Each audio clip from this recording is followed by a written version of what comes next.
Welcome to Reflections, a program where we discuss virtues and values for the transformation of peoples and societies. My name is Eugenia Abu. I'm sure you're pretty surprised to see me sitting on this chair. Usually it would be a gentleman who has done this for 9 years. His name is Father Ehusani. Today, I am your host, and Father Ehusani, interestingly, is your guest. Good morning, Father. Good morning, Eugenia. I am here to interview the interviewer. I'm very delighted to be here. Today we are discussing quite an interesting area of field, which is basically a celebration. The celebration of the 10th anniversary of the Lux Terra Chapel. The Lux Terra Chapel, as you know, is part of a group of Lux Terra products. The church, a special area for evangelization, and of course the training facility, which Father Ehusani has so graciously gifted us with his team. Father, it's been 10 years since the church was built. I've seen the pictures online, Yes. On your website, the beginning. Yes. Tell us how the journey has been so far. I can only say what marvels the Lord has done for us. Indeed, we are glad. As the psalmist says, it's been 10 years of grace. 10 years of consistent, unbroken, successful recording and broadcast of our programs from that chapel, Lux Terra Chapel. We never missed any Sunday in 10 years, including the COVID-19 lockdown time. We still succeeded in broadcasting, in recording and broadcasting our homilies and masses every Sunday. To God be the glory, I can only say. Unbelievable. Evangelization through media. You have started basically what a lot of people describe as a revolution. You are online. We see you every Sunday. You are live streamed when you have your masses. You have a lot of followers.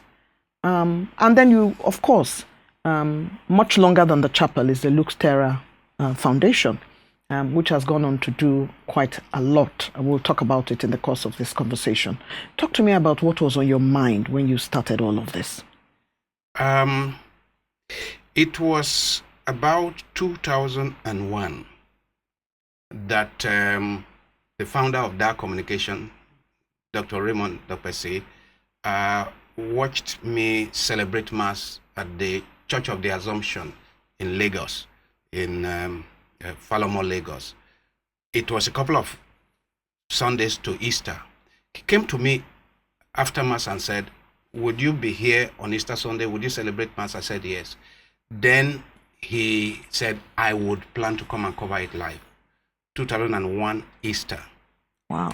I celebrated that Mass with now Bishop Badejo. And it is from that time he took note of me. And when the time was ripe, he got in touch with me. And he said he had made a promise to God about transmitting the Mass. And he got into partnership with me, and we started recording the Mass for broadcast. So this Sunday Mass that is broadcast at 8 a.m. everywhere in this country started with my interaction with Chief Dopesi.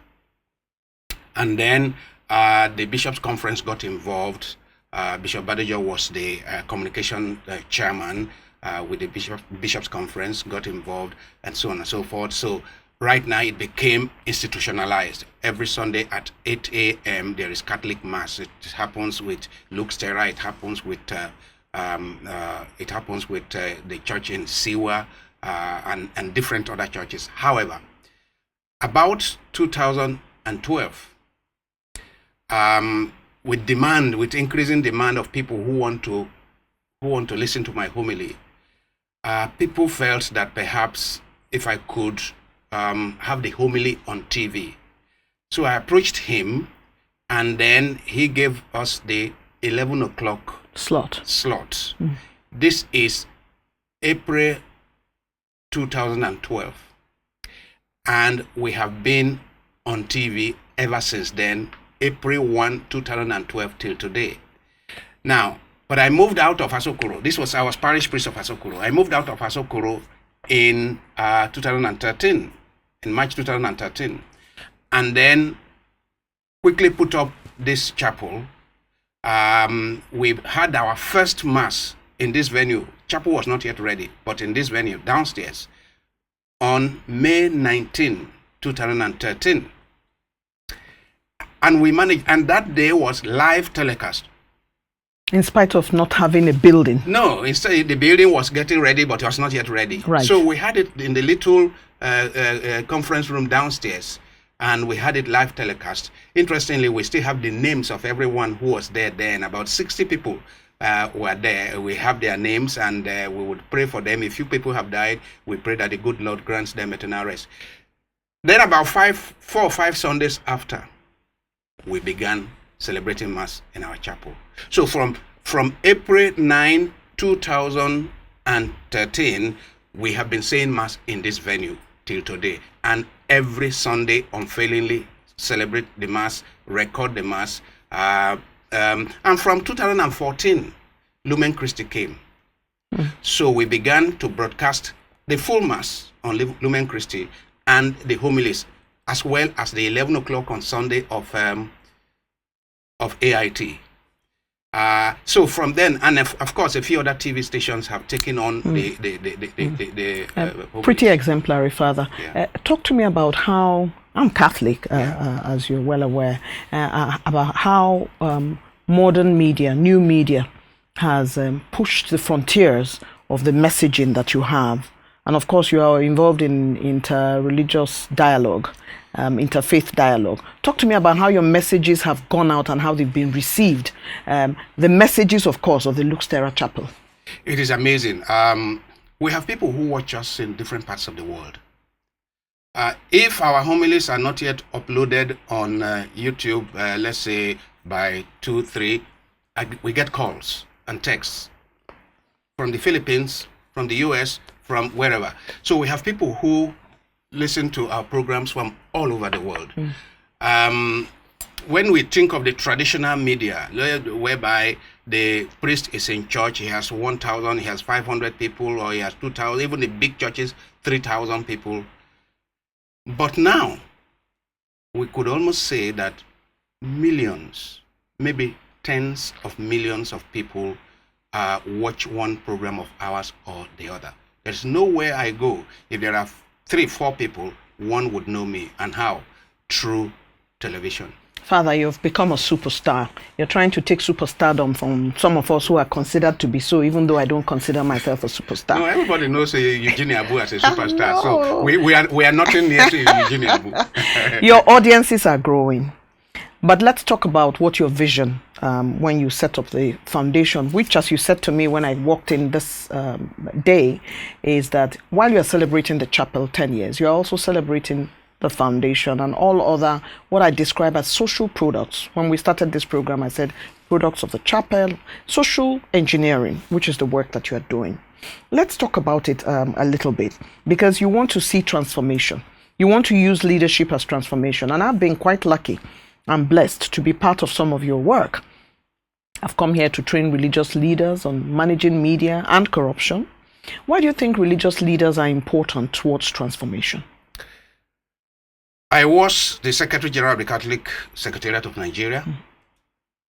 I was at one point the Treasurer of CAN.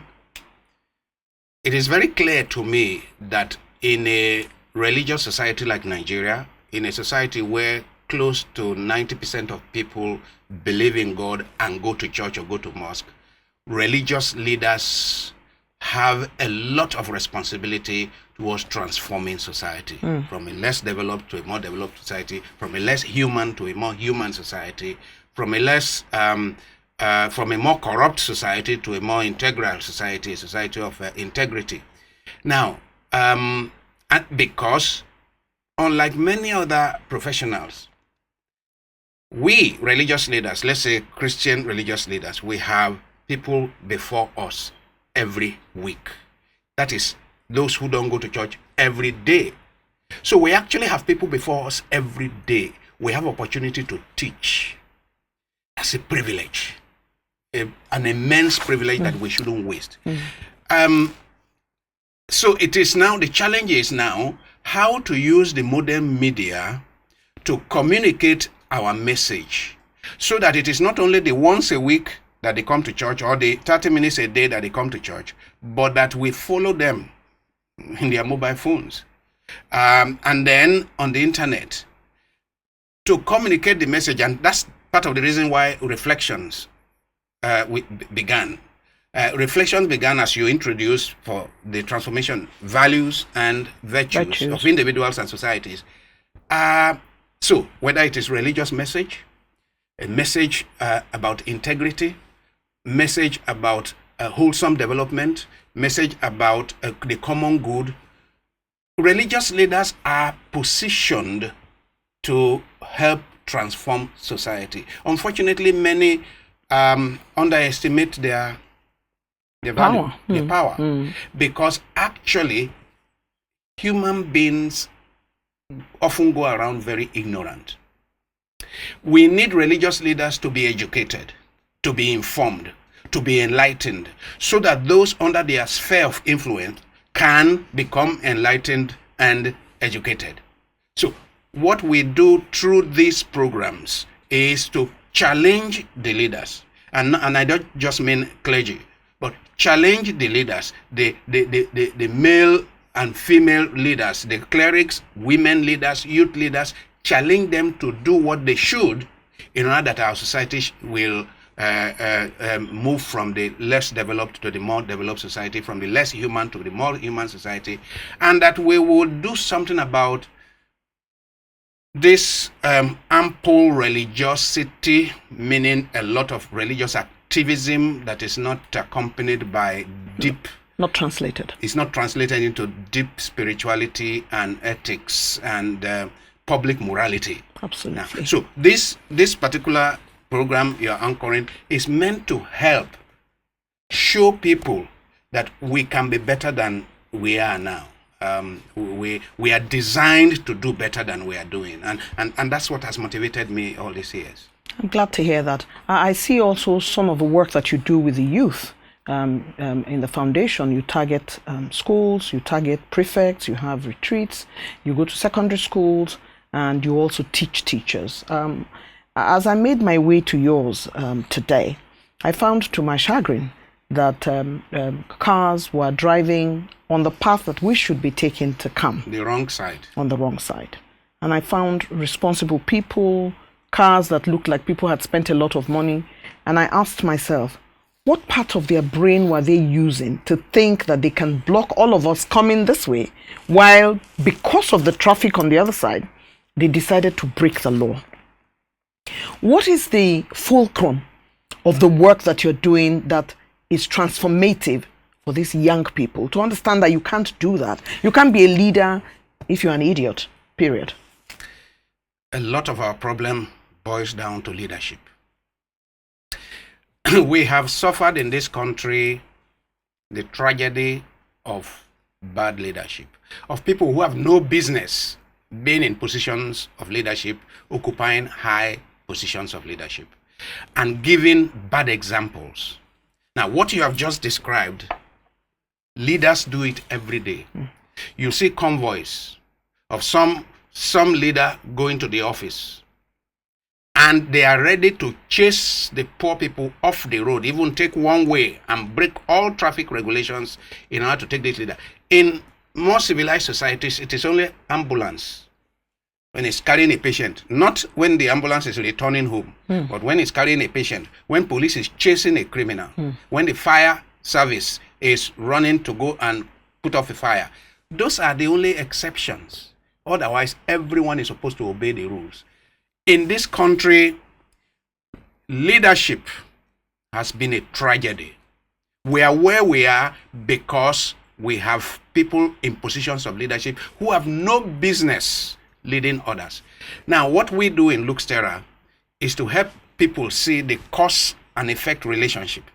And that's what we do everywhere. Help them to see the cause and effect relationship between your action today and what becomes of society. So I have my team that works with, I'm grateful to those that work with secondary schools. A lot of work is going in now to try to shift their orientation. And it's a difficult work. I mean, exam malpractice, for example. You have just talked about traffic misbehavior in traffic. Exam malpractice, for example, that has been taken as normative. Now, we have people working in our various secondary schools. We have a few secondary schools that we are mentoring, as it were. So, to try to help them to say, look, you will live in the kind of society that you build. People are running to Dubai, they are running to America, they are running to Europe for holidays or to live. But it is leaders that build those societies. So if we can groom the appropriate kind of leaders, the sacrificial leaders, the leaders that have common good at heart, then our country has everything to draw investments to be like Dubai. Talk to me about psychospiritual training that you've been doing, because I've met a lot of people who have trauma. I have a bit of psychology. I have a certificate in educational psychology. So that means that I give my time from time to time to women, young people who seem a little bit out of their depth. So I would like to know your work, in a few minutes, of course, your work in psychospiritual therapy and your team working in that area. And I see you've also received an award for that. Yeah, in 2013, Lux Terra set up the Psychospiritual Institute with the first campus in Nairobi to train people up to master's degree level in psychospiritual therapy. That has been running for the past 10 years. Wow. Almost about the same time this chapel was set up is when the Psychospiritual Institute was set up. Then in 2015 to 16, we started in Nigeria, under the aegis of the Psychospiritual Institute, we started the Psychotrauma Healing Skills Training. With the Boko Haram insurgency, with the IDPs all over the place, with traumatized people all over the place on account of banditry and so on, not to talk of domestic abuse, all kinds of... There are too many things that have traumatized Nigerians. So we decided to set that up in order to train professionals and experts, psychologists, social workers, imams and pastors, to train them so that they will go and help. So we do a 1-week intensive training and 6 weeks practicum. And we are in collaboration with the Department of Psychology, Nasarawa State University, to do that. Fantastic.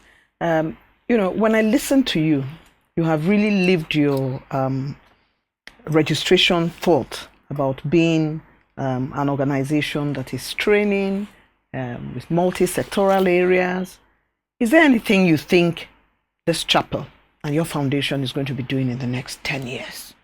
Because now with 10 years, you seem to have done quite a lot. Do you have any thoughts in a sentence or two of where you want to take this? Yeah. Apart from consolidating what you've already done, good. Where you want to take this? Good. So my own priority, depending on all those that are working with me too, is to consolidate perhaps in fewer areas.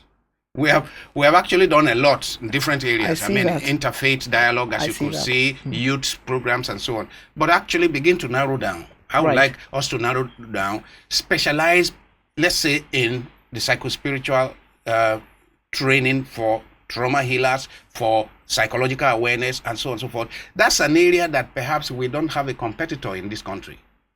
Yeah, that's an area that some members of the Nigerian Psychological Association, for example, agree that perhaps we should specialize in that area and become the training ground for professionals and volunteers. So that's a very important area for us. And we are beginning to zero down on a few schools, secondary schools that we are mentoring. So trying to make those schools centers of excellence. Yeah. So that's very important for me, and I've told my colleagues that, look, this is something that we must continue and follow those schools, so that in about 5 years, 10 years, if you go to those schools, they will say, before Lux Terra, this was the story. Since Lux Terra came in, this is the new story. Pre and post Lux Terra. Yes. You are only one person. How are you unwinding? To be interesting to hear. And in addition to that, how are you building the capacity of staff? So we'll take how are you building your staff capacity to create mini Father Ehusanis and how do you unwind? And you know, this is just a 2.5, 3 minutes. Yeah, answer. I mean, right now, my joy is that a number of the workshops we now have these days, I don't need to appear. So we have training of teachers, we have training of students, prefects, and so on and so forth. And I just go to give a welcome address. My collaborators, my colleagues take care of the whole thing. I'm very happy about that. So there's a lot of staff development and exposure. And so a lot of trainings now, I no longer need to be personally involved. Now, how do I unwind? Well, now and again, even during the intense workshops, I play music. Father Richard and I, we play the saxophone. Now and again, I fool around with the guitar or the harmonica and so on and so forth. So music is one of those areas that I try to unwind. Father Ehusani, it has been a joy speaking with you on the 10th anniversary of the Lux Terra Chapel. I've been deeply honored to be your interviewer.